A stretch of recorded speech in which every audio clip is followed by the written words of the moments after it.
یہی بات ہے جس کو قرآن مجید نے بار بار یاد دلایا ہے کہ وہ کوئی فلسفیانہ نوعیت کی شخصیت نہیں ہے کہ جو ایک مرتبہ اس کائنات کو تحریک دینے کے بعد اس سے غیر متعلق ہو گئی ہے، وہ ایک ایک میرے علم اور عمل کی نگرانی کر رہا ہے، ہر چیز کو دیکھ رہا ہے، اس کی بادشاہی اس زمین و آسمان پر قائم ہے۔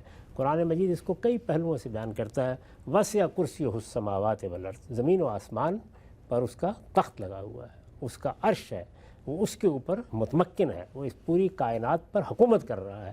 تو یہ تعبیریں کس لیے اختیار کی جاتی ہیں کہ وہ اس کائنات سے غیر متعلق نہیں ہے، وہ اس کی ایک ایک چیز کی نگرانی کر رہا ہے، بندے اس کے سامنے ہیں، ہمارے اعمال اس کے سامنے ہیں، اور یہ کائنات اس کے بنائے ہوئے نظم کے مطابق چلتی ہے، اور وہ جب چاہتا ہے اس پہ مداخلت ملک کرتا الناس بھی ہے، وہ ملک الناس بھی ہو، اس پوری کائنات کا بادشاہ ہے۔ ہم یہی بات کہتے ہیں نا کہ اعوذ برب الناس ملک الناس الہ الناس، تو یہاں جو سب سے پہلا تعلق پیدا ہوتا ہے وہ کیا ہے؟ ربوبیت کا، پھر اس کے بعد بادشاہی کا، اور اس کے بعد پھر معبود ہونے کا، پرستش کا تعلق۔ تو وہاں ترتیب یہ رکھی گئی ہے کہ ایک عام انسان جہاں سے تعلق کی ابتدا کرتا ہے اس کو بیان کر دیا ہے، لیکن اگر آپ اس ترتیب کو علم اور حکمت کے دائرے سے قائم کریں تو پھر سب سے پہلے پرستش ہوگی۔ تو دوسری چیز کیا ہے؟ اطاعت، بادشاہ ہے، اطاعت کے لیے جو عبادت مقرر کی گئی ہے وہ روزہ ہے، یعنی اس میں ہم مجسم اطاعت ہوتے ہیں، اپنی جبلتوں پر، ان جبلتوں پر جن کے اظہار پر علم و عقل کی روح سے کوئی پابندی نہیں لگنی چاہیے، ان پر بھی پابندی قبول کرتے ہیں اور محض اللہ کے حکم پر قبول کرتے ہیں، اس کے پیچھے کوئی فلسفیانہ داعیات نہیں ہوتے۔ پروردگار کا حکم ہے کہ فلاں وقت سے فلاں وقت تک تم کوئی ایک کھیل بھی اپنے منہ میں نہیں جانے دو گے، اور تم کسی حال میں بھی اپنی بیویوں سے کوئی تعلق قائم نہیں کرو گے۔ تو یہ ظاہر بات ہے کہ اللہ تعالیٰ کی اطاعت کو گویا اپنے پورے وجود پر طاری کر لینے کا عمل ہے، اس کو ہم روزہ کہتے ہیں، اس کو ہم صوم کہتے ہیں۔ یہ دوسری بڑی چیز ہے۔ تیسری بڑی چیز، یعنی ان سب سے بڑھ کر کیا ہے، وہ یہ کہ جب یہ احساس ہو گیا کہ ہم بندے ہیں، جب یہ اندازہ ہو گیا کہ اس کی عظمت بے پناہ ہے، جب یہ معلوم ہو گیا کہ اس کی حکمت بے پایاں ہے، وہ ہمارا رب ہے، پروردگار ہے، ہمارا بادشاہ ہے، ہم سب اس کے بندوں کی حیثیت رکھتے ہیں، اس کا حکم مانا جائے گا، جب یہ سب کچھ ہو گیا تو اب اس کے بعد اگر وہ کسی موقع پر ہم سے خود ہمارا تقاضا کر دے، یعنی مجھ سے میرا وجود مانگ لے، مجھ سے میرا مال مانگ لے، تو میں یہ سب کچھ کیا نظر کر دینے کے لیے تیار ہوں۔ تو اب میرا بادشاہ وہی، میرا معبود وہی، میری ساری زندگی اسی کے مرہون منت، میرا خالق وہی، مجھے جانا اسی کے پاس ہے، میری خلقت کی ایک ایک چیز اس کی نگرانی میں ہو رہی ہے، میرے لیے ربوبیت کا اہتمام اس نے کیا ہے، تو میں کیا فی الواقع یہ سوچ بھی سکتا ہوں کہ اگر وہ مجھ سے جان مانگے تو میں دریغ رکھوں گا، وہ مجھ سے مال مانگے تو مجھے دینے سے انکار کر دینا چاہیے، یا گریز و فرار کے راستے اختیار کرنے چاہیے۔ تو یہ جو آخری مرحلہ ہے، اسی وجہ سے آپ دیکھتے ہیں کہ ہمارے ہاں جب کوئی شخص اللہ کے لیے جان دے دیتا ہے تو شہادت کا مرتبہ حاصل کرتا ہے، اور پھر ہم یہ کہتے ہیں کہ اللہ تعالیٰ نے بشارت دی ہے کہ جو لوگ شہادت کے مرتبے پر فائز ہو جاتے ہیں وہ گویا اللہ تعالیٰ کے ہاں ہر لحاظ سے فائز المرام ہو جاتے ہیں، اور پھر ان کے بارے میں وہ سب چیزیں ہیں کہ ان کو مردہ نہ کہو، زندہ ہیں، ان کو اللہ کا رزق مل رہا ہے، ان پر اللہ کی نعمتیں آ رہی ہیں، گویا انہوں نے وہ آخری جگہ حاصل کر لی ہے جو کوئی بندہ اس دنیا میں حاصل کر سکتا ہے۔ نماز سے ابتدا کی تھی، نماز نے کیا کیا تھا؟ اعتراف عظمت کا اظہار، وہ ہم نے شروع کیا تھا، اللہ کو ہم یاد کرتے تھے، شب و روز یاد کرتے تھے، ہم اس سے آگے بڑھے اور سال میں ایک مرتبہ ہم نے مجسم اطاعت بن کے بھی دکھا دیا، لیکن اب وہ مرحلہ آ گیا کہ جان دینی ہے یا مال نظر کر دینا ہے، تو جان و مال کی نظر پیش کر دینا یہ آخری درجہ ہے اپنے پروردگار کے ساتھ تعلق کے اظہار کا۔ اب جان و مال کی نظر روز تو نہیں مانگی جاتی، یعنی کسی موقع کے اوپر ہو سکتا ہے وقت بھی آ جائے کہ جب اللہ کی راہ میں جان دینی پڑے، اللہ کی راہ میں مال دینا پڑے، تو جان و مال کی نظر پیش کر دینا، اپنے آپ کو خدا کے حوالے کر دینا، جو اسلام کی حقیقت ہے۔ اسلام کی حقیقت بھی یہی ہے، اسلام کے لفظ کے معنی یہی ہیں کہ اپنے آپ کو اپنے پروردگار کے سپرد کر دیا جائے۔ تو ظاہر ہے سپرد کر دیا جائے تو علم میں سپرد کر دیا، عمل میں سپرد کر دیا، یہاں تک کہ اس سے آگے بڑھ کر جان و مال بھی سپرد کرنے کے لیے تیار ہیں، دینے کے لیے تیار ہیں۔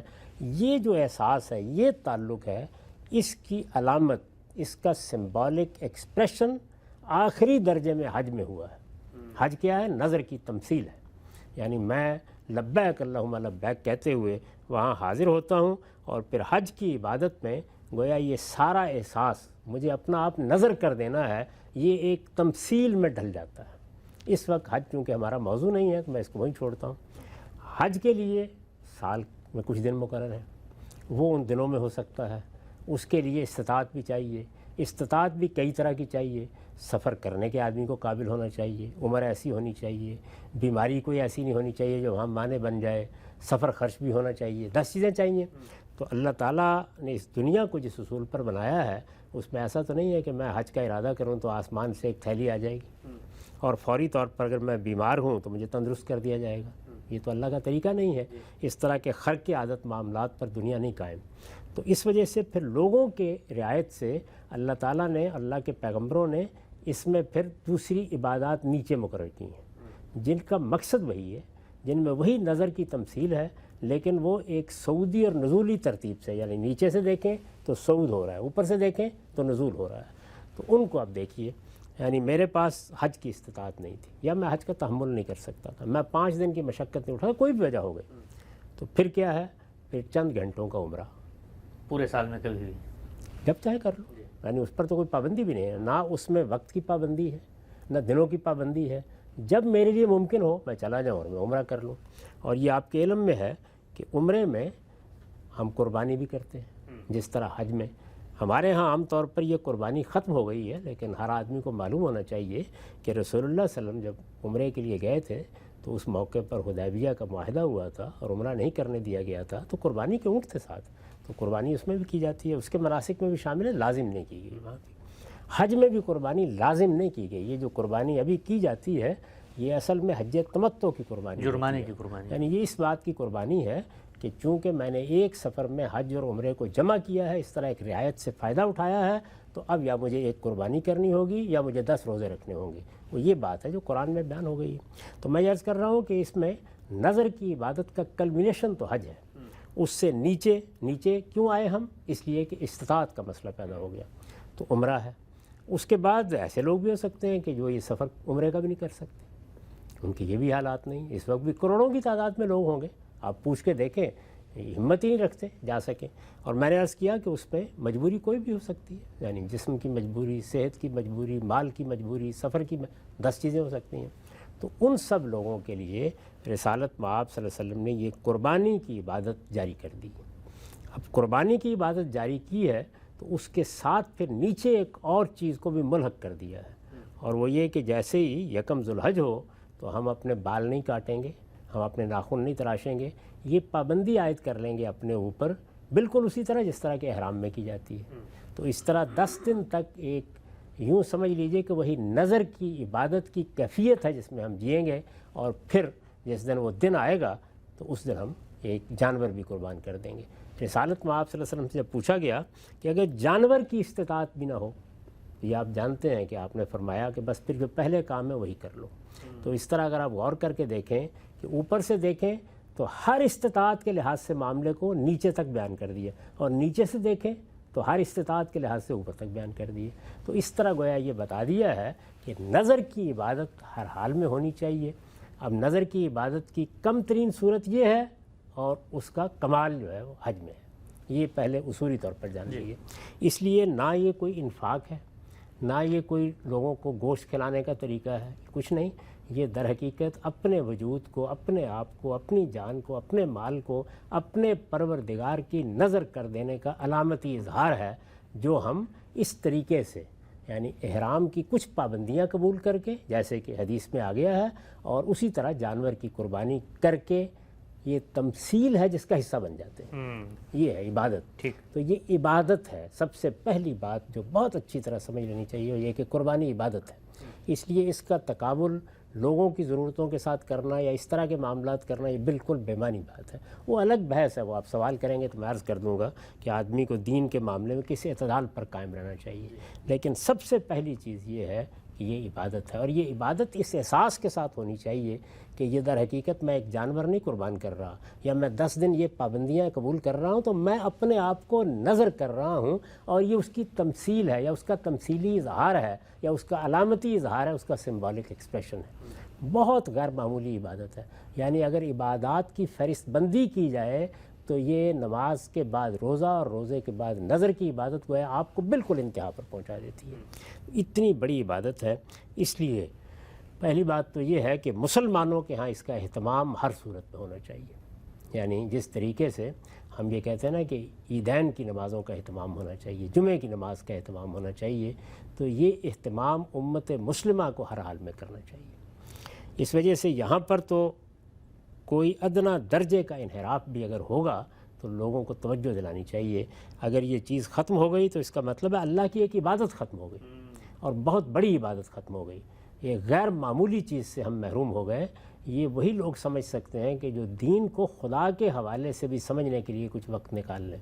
ہم اصل میں دین کو بھی اپنی دنیا کے حوالے سے سمجھ رہے ہوتے ہیں، جبکہ دین کی اصل حقیقت خدا کے ساتھ ہمارا تعلق ہے، ہمارے پروردگار سے ہمارا تعلق ہے۔ وہ تعلق زندہ تعلق بننا چاہیے، اور کسی تعلق کو جہاں کوئی ہستی نظر نہیں آ رہی، ایک زندہ تعلق بنانے کے لیے آپ کچھ مراسم اس کے لیے مقرر کرتے ہیں۔ ہم اپنے وطن کے ساتھ اپنی محبت کے اظہار کے لیے ایک جھنڈا، ایک ترانہ، اس طرح کی چیزیں مقرر کرتے ہیں۔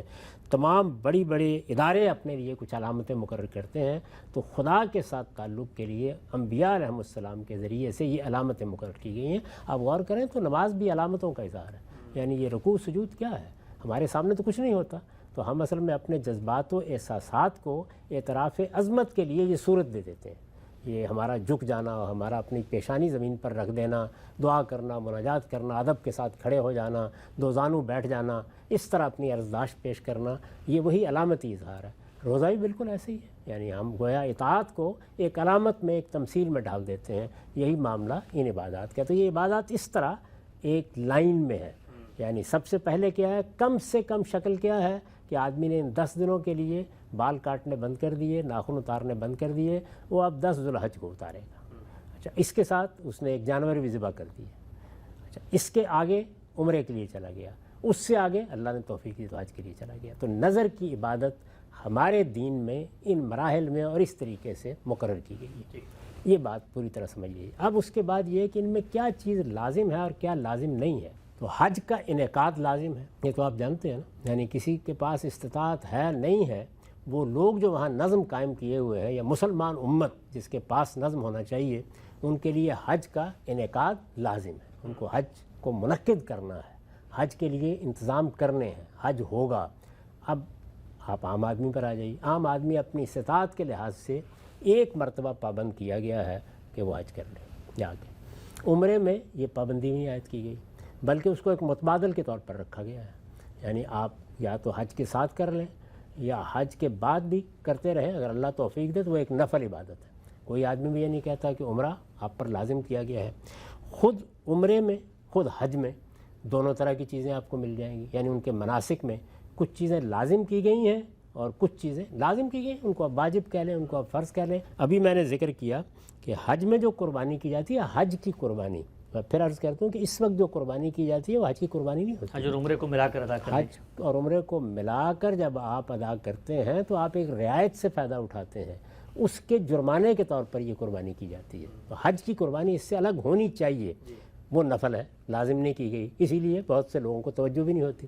عمرے میں قربانی لازم نہیں ہے، یعنی آپ کریں تو بہت اچھی بات ہے۔ میں نے عرض کیا کہ رسالت میں آپ صلی اللہ علیہ وسلم تو قربانی کے جانور لے کر گئے تھے، حدیبیہ کے موقع پر عمرے ہی کے لیے گئے تھے، تو عمرے میں بھی قربانی کی جائے گی، لیکن لازم نہیں ہے۔ تو نہ قربانی حج میں لازم کی گئی ہے فرد پر، نہ عمرے میں لازم کی گئی ہے، اور نہ عید الاضحیٰ کے موقع پر لازم کی گئی ہے۔ قربانی کی عبادت تمام مراحل میں نفل عبادت ہے۔ اس تمام عبادات میں، یعنی یہ جو نظر کی عبادتیں ہیں، نظر کی عبادتوں میں کوئی چیز بھی لازم نہیں ہے سوائے حج کی، وہ بھی زندگی میں ایک بار۔ اچھا، یعنی اس میں کوئی عبادت بھی لازم نہیں کی گئی، حج لازم کیا گیا ہے، اور حج بھی زندگی میں ایک بار لازم کیا گیا ہے۔ جب آپ ایک بار حج کر لیتے ہیں تو اس کے بعد اگر آپ اپنے شوق سے حج کرتے ہیں تو وہ نفل حج ہوگا۔ تو اصلاً یہ عبادات نفل عبادات ہیں۔ یہ جو قربانی ہم عید الاضحیٰ کے موقع پر کرتے ہیں، اس میں جمہور کا مذہب بھی یہی ہے، یعنی میں کوئی نئی بات نہیں کہہ رہا، ہمارے ہاں کے جلیل القدر اہل علم سب یہی رائے رکھتے ہیں کہ یہ ایک مستحب عمل ہے، نیکی کا عمل ہے، تطوع کا عمل ہے، اور بہت شوق سے کرنا چاہیے، بڑی غیر معمولی عبادت ہے، لیکن اس کو لوگوں پر لازم نہیں کیا گیا۔ صرف احناف ہیں جو اس کو واجب کہتے ہیں، لیکن ان کے دلائل کا اگر آپ جائزہ لیں تو دلائل انتہائی کمزور ہیں۔ اچھا، اور اس پر بہت کچھ لکھا جا چکا ہے، بہت کچھ کہا جا چکا ہے، تاہم جس آدمی کا ان کے دلائل پہ اطمینان ہے اس کو اس کو واجب ہی سمجھنا چاہیے، لیکن جہاں تک تحقیق کا تعلق ہے وہ ان کے نقطہ نظر کی تائید نہیں کرتی۔ اس میں جو دوسرے ائمہ ہیں، یعنی مالکی ہیں، شوافی ہیں، حنابلہ ہیں، دوسرے جتنے بھی ائمہ ہیں، جمہور کا مذہب جو کچھ ہے وہ یہی ہے کہ یہ نفل عبادت ہے، یعنی یہ بھی نفل عبادت ہے۔ یہ جو میں نے ابھی آپ کی خدمت میں عرض کیا کہ یکم ذوالحج سے آدمی کچھ پابندیاں عائد کرے اپنے اوپر، وہ بھی نفل عبادت ہے، عمرہ بھی نفل عبادت ہے، اور حج جب آپ ایک بار کر لیتے ہیں تو اس کے بعد وہ بھی نفل عبادت ہے۔ کریں گے اللہ تعالیٰ کے یہاں بہت اجر ملے گا، اس کی ترغیب دینی چاہیے، لوگوں کو توجہ دلانی چاہیے۔ ان عبادات کو ہمیشہ مسلمانوں میں قائم رہنا چاہیے۔ یہ عبادات اللہ کے شاعر ہیں، علامتیں اللہ کی مقرر کی ہوئی، ان کی عظمت کے ساتھ ان عبادات کو انجام دینا چاہیے۔ ان کے کوئی متبادلات نہیں ہیں، یعنی عبادت ہی ہے جس کو آپ کریں گے تو اس عبادت کا آپ کو اجر ملے گا، تو اس لیے ان کی یہ حیثیت ہے۔ کوئی چیز اس وقت تک لازم نہیں ہوتی فرد پر جب کہ پیغمبر صلی اللہ علیہ وسلم یا تو اس کو اجماع اور تواتر سے لزوم کے ساتھ منتقل کریں، اور یا قرآن مجید اس کو آپ پر فرض اور واجب قرار دے۔ ان دو ذرائع کے سوا جس چیز کے بارے میں بھی کوئی بات کی جائے گی وہ کبھی واجب کوئی فرض نہیں ہوتا، وہ سب کی سب چیزیں مشروع ہوں گی، اس سے آگے بڑھ کر مستحب ہو جائیں گی۔ استحباب موقت بھی ہوتا ہے اور بعض اوقات اس کی بہت ترغیب بھی دی جاتی ہے۔ ٹھیک ہے، بہت ہی تفصیل سے سبحان اللہ آپ نے یہ بتایا کہ یہ جو پورا کا پورا تصور ہے قربانی کا، اس کا پس منظر کیا ہے، حکمت کیا ہے، کیا چیز ہے، وہ کیا شخصیت ہے جو اللہ تعالیٰ سے بات کے ذریعے ایک بندہ مومن میں پیدا کرنا چاہتے ہیں۔ چند ضمنی اشکالات میں پیش کرتا ہوں کہ کر کے تاکہ آپ کی بات کی مزید توضیح ہو۔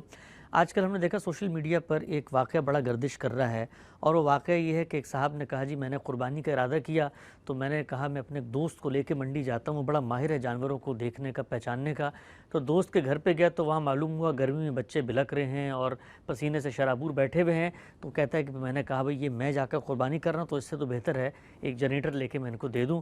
تو بظاہر یہ کہانی سننے کے بعد عقل، علم، شعور، اخلاق، حساسیت، انسانیت سب کچھ یہ کہتی ہے کہ بھئی اگر کوئی ضرورت پیدا ہوئی ہے تو قربانی کو مؤخر کرو اور یہ چیزیں پوری کرو۔ تو ہمارے ہاں تو یہ جو ضرورت ایک گھر میں پیدا ہوئی ہے، معاشرے کی سطح پر، قوم کی سطح پر اس وقت ہم دیکھتے ہیں انفلیشن ہے، جتنی مہنگائی ہے، پیٹرول کی چیزیں ہیں، تو پھر تو عقل یہ کہتی ہے کہ سارے لوگ بجائے قربانی کرنے کے لوگوں کو جنریٹر، دودھ، پانی یہی لے کے دے دیں۔ جہاں تک قومی سطح پر فیصلے کرنے کا تعلق ہے تو وہ میں اور آپ نہیں کرتے۔ قومی سطح پر اگر کوئی فیصلے کرنے ہیں تو وہ جو مسلمانوں کا اجتماعی نظم ہے وہ کرے گا۔ یعنی اگر وہ سمجھتا ہے کہ کسی موقع پر ایسی آفت آ گئی ہے کہ جس میں ہمیں ایک نفل عبادت کی بجائے لوگوں کے منہ میں لقمہ ڈالنا ہے، وہ فیصلہ کر لے گا اس بات کا، اور اس کی گنجائش ہے۔ اس صورت میں کیا ہوگا؟ اس صورت میں یہ ہوگا پھر ہم قومی سطح پر یعنی ہمارے حکمران دارالحکومت میں قربانیاں کر دیں گے۔ اچھا، اس میں وہ چند قربانیاں بھی پوری قوم کی طرف سے کفایت کر جائیں گی۔ اللہ سے ہم یہ کہیں گے، اللہ کے حضور میں یہ کہیں گے کہ اس وقت ایک آفت ہے، ایک مصیبت ہے، لوگوں کے اوپر ایک افتاد پڑی ہوئی ہے، وہ اس قابل نہیں تھے، یا کوئی اور مسئلہ پیدا ہو گیا تو اس کی نوعیت پھر یہ ہوگی۔ ظاہر ہے کہ تمام عبادات میں یہ چیز ملحوظ رکھی گئی ہے کہ اگر ان میں کوئی مشقت پیدا ہو جاتی ہے، لوگوں کے لیے ان کو ادا کرنا ناممکن ہو جاتا ہے، یہ تو حرام حلال میں بھی رکھا گیا ہے کہ اس میں اضطرار پیدا ہو گیا، تو اس کا طریقہ یہ ہوگا۔ جہاں تک فرد کا تعلق ہے تو اس کا یہ کام نہیں ہے کہ وہ ساری دنیا کے معاملات کو سامنے رکھ کے رائے قائم کرے، اس کو اپنے گرد و پیش میں رائے قائم کرنی ہوتی ہے۔ اور اگر آپ نے اس طرح کا کوئی واقعہ پڑھا ہے تو میرے خیال میں اس موقع کے اوپر ان کو حق حاصل تھا کہ وہ ضرورت کا لحاظ کر کے اگر ان کی مدد کرنا چاہتے ہیں تو کر دیں۔ یعنی اس میں دونوں چیزیں نہیں ہونی چاہیے، یہ چیز بھی نہیں ہونی چاہیے کہ یہ عبادت تو کوئی اہمیت نہیں رکھتی، عبادت بہت بڑی اہمیت رکھتی ہے، وہ نظر کی عبادت ہے، بہت بڑی عبادت ہے، اور یہ چیز بھی اپنی جگہ ہمیشہ ملحوظ رہنی چاہیے کہ ہم ایک عبادت کرنے کے لیے جا رہے تھے، ادھر ایک بندے کے لیے ایک ایسی ضرورت سامنے آ گئی، وہ میرے بھائی کے لیے آ سکتی ہے، عزیز کے لیے آ سکتی ہے، ہمسائے کے لیے آ سکتی ہے، اس موقع کے اوپر پھر انسانی ضرورتوں کو ترجیح دی جاتی ہے۔ تو انسانی ضرورت ہمارے سامنے آ گئی، ہمارے گرد و پیش میں آ گئی، ہمارے ماحول میں آ گئی، ہمارے تعلقات میں آ گئی، اس کو ترجیح ملے گی، ہر حال میں ملے گی۔ وہ انسانی ضرورت اگر فرض کے درجے کی ہے تو اس درجے میں ترجیح ملے گی، اگر وہ استحباب موقت کے درجے کی ہے تو اس درجے میں ترجیح ہوگی۔ تو یہ بالکل ایک انفرادی فیصلے ہوتے ہیں، ان کو اس طرح موضوع نہیں بنانا چاہیے۔ البتہ اس موقع کے اوپر بھی ہر شخص کو توجہ دلانی چاہیے کہ قربانی ایک بہت بڑی عبادت ہے اور عبادت کا کوئی متبادل نہیں ہوتا۔ ٹھیک. اچھا ہم سے بتائیے گا کہ ہم پورا سال باقی کاموں میں یعنی غربت، انفلیشن، یہ مہنگائی، یہ سب کچھ ہوتا ہے، لیکن شادیاں بھی اسی طرح ہو رہی ہیں، شادی ہال بھرے ہوئے ہیں، ہم 14 اگست بھی مناتے ہیں، 23 مارچ کی پریڈ بھی ہوتی ہے، اسی طریقے سے باقی جتنی رسومات ہیں، دن ہیں، تہوار ہیں، Father's Day, Mother's Day, Valentine Day, پھول، یہ سب کروڑوں اربوں روپے لگ رہے ہوتے ہیں، لیکن اس کی کیا وجہ ہے کہ یہ دین کے موقع پر آ کر یہ ساری کی ساری غربت اور حساسیت اور عوام کا یہ احساس جو ہے وہ سینوں میں جاگ جاتا ہے؟ اس کی وجہ میں کئی مرتبہ عرض کر چکا ہوں، اصل میں خدا کے ساتھ تعلق ہم زندہ تعلق کے طور پر دیکھ ہی نہیں رہے ہوتے. یعنی ہمارا یہ مسئلہ بن چکا ہوا ہے کہ ہم چونکہ توارث میں اسلام کو حاصل کر چکے ہیں، ہمارے والدین مسلمان تھے، ہم بھی مسلمان ہو گئے، اسلام یا دین ہمارا شعوری احساس نہیں بنا. اور پچھلے اس کوئی 100-150 سال میں بہت سے ایسے مفکرین پیدا ہوئے ہیں جنہوں نے مذہب کو بھی دنیوی مسئلے کے حل کے طور پر پیش کیا ہے.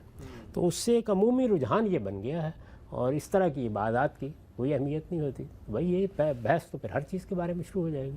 وہ 5-10 منٹ جو آپ اللہ کی بارگاہ میں حاضر ہوتے ہیں اس کے بارے میں بھی ہو جائے گی. روزہ آپ رکھتے ہیں تو اس میں بھی آپ جانتے ہیں کہ طاقت انتہائی کم ہو جاتی ہے، اس کا اثر آپ کے کام کے اوپر بھی پڑتا ہے. تو اصل چیز یہ ہے کہ میرے پروردگار کے ساتھ بھی ایک تعلق ہے. یعنی کیا آپ کبھی ماں کی ذمہ داریوں کو اور ماں کے ساتھ تعلق کو اس طرح تولتے ہیں؟ باپ کے ساتھ تولتے ہیں؟ نہیں کرتے نا اس طرح.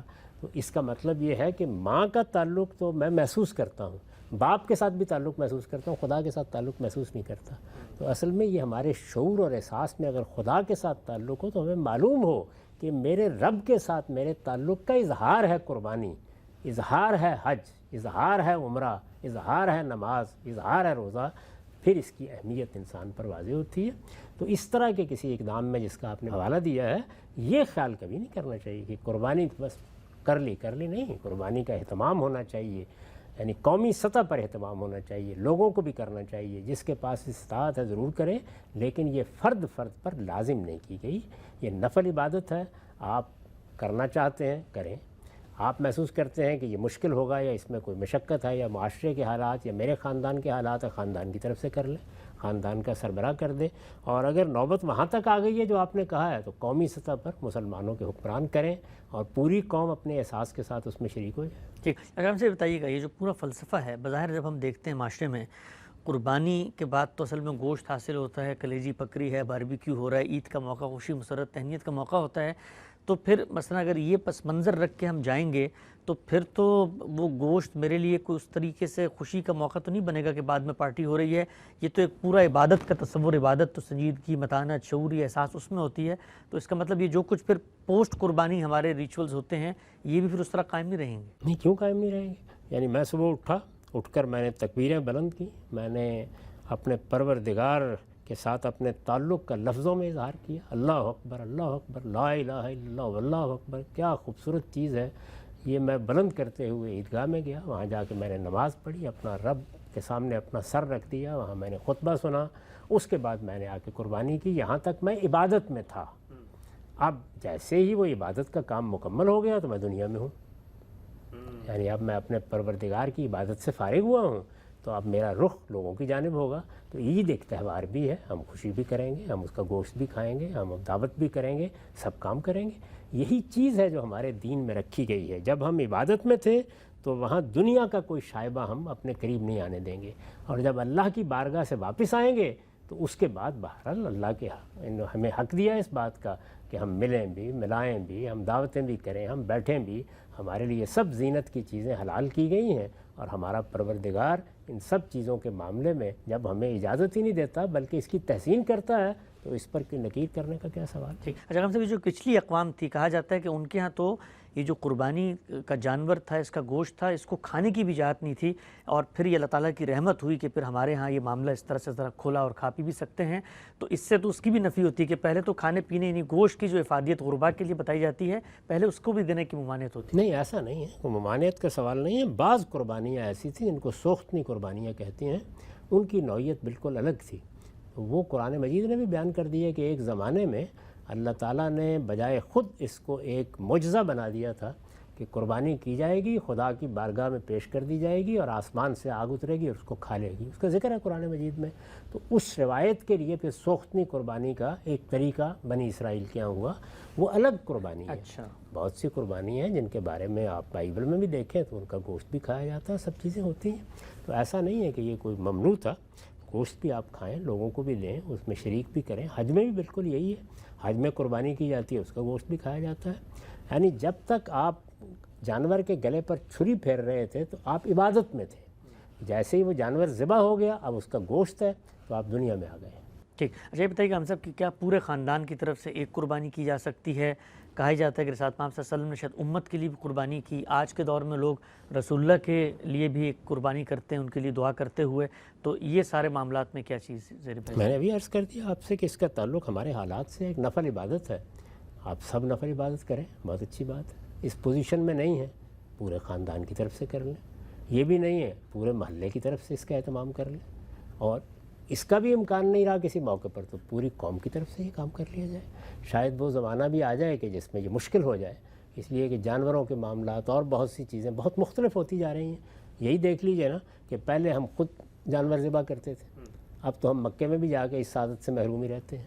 تو حالات کے لحاظ سے ہمارے دین میں یہ سب گنجائش رکھی گئی ہے۔ ٹھیک۔ اور رسول اللہ صلی اللہ علیہ وسلم اور امت کے معاملے میں جو قربانی کی باتیں آتی ہیں سامنے، رسالت میں آپ صلی اللہ علیہ وسلم نے تو امت کی طرف سے قربانی کی اور گویا بتایا، یہ یعنی گویا یہ چیز جو تھی وہ آپ کے اپنے عمل سے ایک اسوہ بن کے سامنے آ گئی کہ وہ لوگ کہ جو قیادت کر رہے ہیں، رسالت میں آپ صلی اللہ علیہ وسلم پوری امت کے رہنما ہیں اور ہمارے اپنے حکمران انہی کے تحت خلفائے راشدین، تو سب کر سکتے ہیں۔ حضور نے اس اصول پر قربانی کی ہے، میں کس اصول پر کروں گا؟ یعنی ظاہر ہے امت کا سربراہ ہماری طرف سے کرے گا، بالکل ٹھیک ہے، سمجھ میں آتی ہے بات۔ قوم کا سربراہ قوم کی طرف سے کرے گا، بات سمجھ میں آتی ہے۔ خاندان کا سربراہ خاندان کی طرف سے کرے گا۔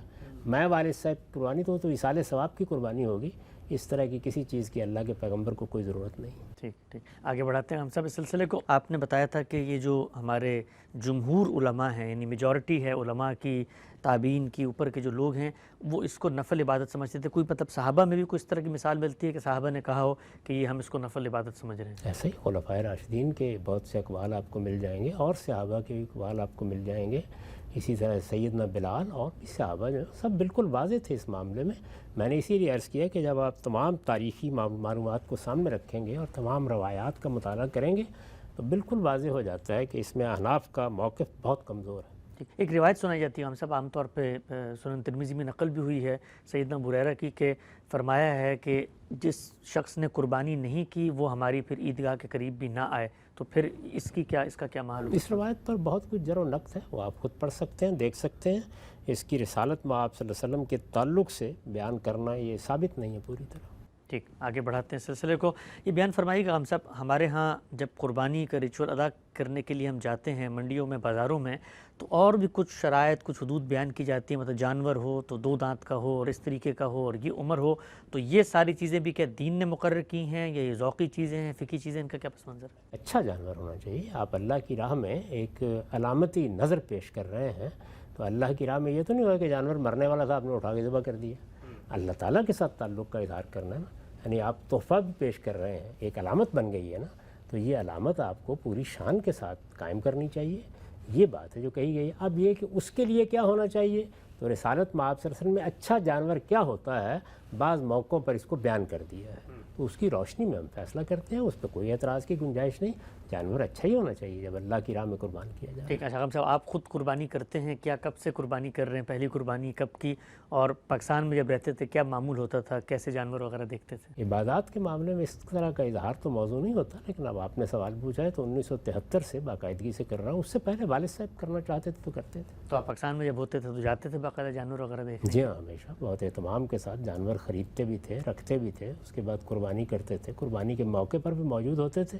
پھر اس کے بعد حالات ایسے ہو گئے کہ اب بیٹوں کو کہہ دیتا ہوں وہ کر دیتے ہیں پاکستان میں۔ ٹھیک، اچھا ہم سے یہ بتائیے گا کہ ہمارے ہاں قربانی، یہ پس منظر، عید، تہوار، یہ سب تو بڑی ظاہری بات ہے، اچھی محمود چیزیں ہیں، لیکن قربانی کے بعد جو ماحول سامنے آتا ہے ہمارے ہاں، کئی دن تک شہروں میں، گلیوں میں چلنا مشکل ہو جاتا ہے، ایک تعفن اٹھ رہا ہوتا ہے، تو اب مذہب پاکیزگی کا درس دیتا ہے، تزکیے کی بات کرتا ہے، ایک ماحول بھی اس سے پیدا ہوتا ہے، لیکن یہ سب ریچول ادا کرنے کے بعد جو صورت بنتی ہے سامنے، اس سے تو ایک جس کو آپ کہتے ہیں سلیم الفطرت آدمی کے لیے پورا کا جو پس منظر ہے وہی تعفن زدہ ہو جاتا ہے. تو اس کا پھر کیا حل ہے, کیا کرنا چاہیے؟ اس میں ریاست کی بھی ذمہ داری ہے, قربانی کرنے والوں کی بھی ذمہ داری ہے, چونکہ ان کو لگتا ہے دین کا تقاضا تو یہ ہے کہ چھری پھیریں, وہ خون چاہے اگلے کے گھر کے سامنے سے گزر جائے, ہماری قربانی ہو گئی. اس معاملے میں تو ہم بڑی ناشائستہ قوم بن چکے ہیں بدقسمتی سے. یعنی یہ صرف قربانی کے معاملے میں نہیں ہے.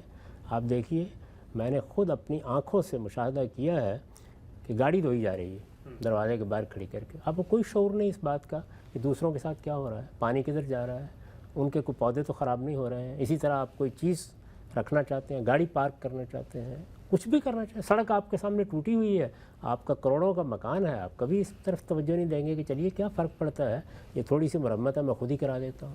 تو یہ چیزیں تو ہمارے یہاں ہے ہی نہیں. یعنی ہم صفائی کا اہتمام کریں, ہم وضو کرتے وقت, ہم دوسری عبادات کرتے وقت دوسروں کا خیال رکھیں, ان کو آزار نہ پہنچائیں. یہ چیزیں بڑی اہمیت کی حامل ہیں, ہمارے دین میں ان کی بڑی اہمیت ہے. دوسروں کو آزار پہنچانا بعض صورتوں میں کبیرہ گناہ بن جاتا ہے, لیکن اس کا ہمیں شعور ہی نہیں ہے. تو یہ شعور لوگوں میں بھی پیدا کرنا چاہیے. ہمارے ہاں تو یہ ہونا چاہیے کہ ہماری تعلیم کی ابتدا یہاں سے شروع ہو. یعنی جب بچوں کو تعلیم دینا شروع کریں تو انہیں بتائیں کہ اچھا شہری کیا ہوتا ہے, اچھا مسلمان کیا ہوتا ہے, لوگوں کے حقوق کیسے رکھے جاتے ہیں, شہر کیسے صاف رکھنے ہیں, گلی کیسے صاف رکھنی ہے, قطار کیسے بنانی ہے, کسی کی مدد کیسے کرنی ہے. یہ چیز تو بچپن سے راسخ کر دینی چاہیے ہمارے ذہنوں میں, لیکن وہ ہم بدقسمتی سے نہیں کرتے. اس کے بعد بڑے ہوتے ہیں تو وہاں پر بھی بالکل بے پرواہی کے ساتھ یہ سب معاملات کرتے ہیں. اور ریاستیں بھی اس طرح کی چیزوں کے بارے میں, چونکہ قومی سطح پر یہی حال ہے کہ ہم جو چیز چاہیں گے اٹھا دیں. کہ آپ ذرا دیکھیے ہمارے جو تفریحی مقامات ہیں ان پر جانا مشکل ہو جاتا ہے. مجھے یاد ہے میں جب آج سے کوئی 50 سال پہلے جھیل سیف الملوک پر گیا تھا تو کچھ دیر کے لیے بالکل مبہوت کھڑا رہ گیا تھا اس کی خوبصورتی دیکھ کے. لیکن اب لوگوں سے پوچھیے, وہ بتاتے ہیں آپ کو کہ وہاں کیا صورتحال لوگوں نے بنا رکھی ہوئی ہے. تو اس چیز کا ہمارا قومی شعور انتہائی پست ہے. تو سڑک پر جاتے ہوئے, راستہ چلتے ہوئے کچھ پئیں گے, کھائیں گے, سڑک کے اوپر پھینک دیں گے, گاڑی کا شیشہ کھولیں گے, اس سے باہر پھینک دیں گے. ہم تو بعض اوقات اگر آپ محلوں میں جائیں تو آپ اپنے سارے گھر کا گرد و غبار کوڑا کرکٹ اٹھائیں گے اور اپنی کھڑکی سے نیچے پھینک دیں گے, بے شک کسی کے سر کے اوپر پڑ رہا ہو. تو اس معاملے میں تو ہماری ناشائستگی بالکل ایک ضرب المثل بن چکی ہے. اس کے لیے مجھے بھی جدوجہد کرنی چاہیے, آپ کو بھی کرنی چاہیے, اس کے لیے میڈیا کو بھی کرنی چاہیے, لوگوں کو بہت تعلیم دینی چاہیے اور اس بات کا اہتمام کرنا چاہیے کہ ہماری عبادات خوبصورتی اور حسن کے ساتھ انجام پائیں. ٹھیک. اچھا ہم نے دیکھا تھا ملیشیا میں, ہم رہے وہاں 10 سال آپ کے ساتھ, تو وہاں پر تو حکومت نے پابندی لگا دی ہے کہ آپ گھر کے اندر گھر کے باہر یہ کام کر ہی نہیں سکتے. قربانی کرنی ہے تو جانور کو لے کے جائیں, ایک علاقہ مقرر کیا ہے, وہاں پر وہ مسجد کا احاطہ بھی ہو سکتا ہے, کوئی سرکار کی جگہ بھی ہو سکتی ہے, وہاں طریقے سے معاملات ہوں گے. اور اس کے بعد تو کیا ہمارے ملک پاکستان میں بھی اس طرح کی کوئی پابندی ریاست لگائے تو اس کو حق حاصل ہے؟ اس کو بالکل حق حاصل ہے. ہر چیز کو منظم کرنا, جس طرح کہ سعودی حکومت ہے تو حج کے معاملات کو منظم کرتی ہے, انہوں نے بھی وہاں پابندی لگائی ہوئی ہے. یعنی آپ کے پاس اس کا کوئی راستہ نہیں ہے کہ آپ جائیں اور جا کے حرم میں قربانی کرنا شروع کر دیں یا یہاں سے کوئی جانور پکڑیں. اس کے لیے بھی ایک نظم بنایا گیا ہے, وہ نظم وہاں بھی بنانا بالکل جائز ہے. اسی طرح سے امارات میں بھی ایسے ہی منظم کر دیا گیا ہے. وہاں ملیشیا میں بہت اچھا نظام تھا. میرے علم کی حد تک ترکی میں بھی, دیہاتی علاقوں کے بارے میں تو نہیں معلوم, اسی طرح کا نظم ہے. ہمارے یہاں بھی ہونا چاہیے, اس میں کوئی شک نہیں ہے. یہ ایک علامتی اظہار ہے, پورے احساس کے ساتھ ہم شریک ہوں, لیکن یہ کہ ہمارے شہر صاف ستھرے رہیں, ہمارے گھر صاف ستھرے رہیں, اس کو ایک منظم طریقے سے انجام دیا جائے, یہ سب مسلمانوں کی ذمہ داری ہے. ٹھیک. آخری سوال خان صاحب آج کی نشست کا, ہم دیکھتے ہیں ہمارے پڑوسی ملک ہندوستان میں بڑی تعداد میں مسلمان, کروڑوں کی تعداد میں آباد ہیں, قربانی کرنا چاہتے ہیں, لیکن گائے کا ایک مقدس تصور ہے جو وہاں کی اکثریتی جو عوام ہے اس میں ہندوؤں میں رائج ہے. تو اس موقع پر حکمت تدبیر کیا کہتی ہے کہ وہ قربانی بھی کریں اور کیسے کریں کہ پھر ان کی دل آزاری بھی نہ ہو؟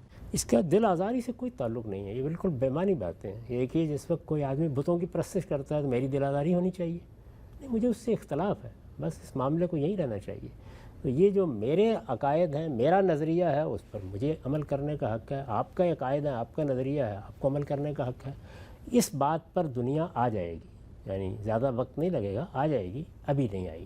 جب ابھی نہیں آئی تو پھر ظاہر بات ہے کہ ہم یہ کہہ کے کہ آپ یہ قربانی کریں اور اس کے بعد لوگوں کی جان کو خطرے میں ڈال دیں, ایسا نہیں کرنا چاہیے. تو لوگ احتیاط کریں اور اس بات کا لحاظ کریں کہ کوئی دوسرا جانور ذبح کر کے آپ اپنے پروردگار کے حضور میں یہ چیز پیش کر سکتے ہیں. اور بہت سے علاقے ہندوستان میں بھی ہیں جہاں اس طرح کا تشدد نہیں ہے، مسلمانوں کی اکثریت ہے، وہاں جا کے قربانی کر سکتے ہیں۔ ایسا پروگرام کا ہمارا وقت یہاں پہ ختم ہوتا ہے۔ ناظرین، عید کے حوالے سے خصوصی پروگرام تھا۔ ہم نے غامدی صاحب سے یہ جاننے کی کوشش کی کہ اس دن کی اہمیت اور بالخصوص قربانی جو ہم کرتے ہیں اس کی حکمت فلسفہ کیا ہے، اسی طریقے سے اس کے وجوب کی جو بحث ہوتی ہے اس کی حقیقت کیا ہے۔ اس اپنائیت کے ساتھ کہ آپ تمام لوگوں کی عید اچھی گزرے، مبارک ہو۔ اجازت دیجیے، اللہ حافظ۔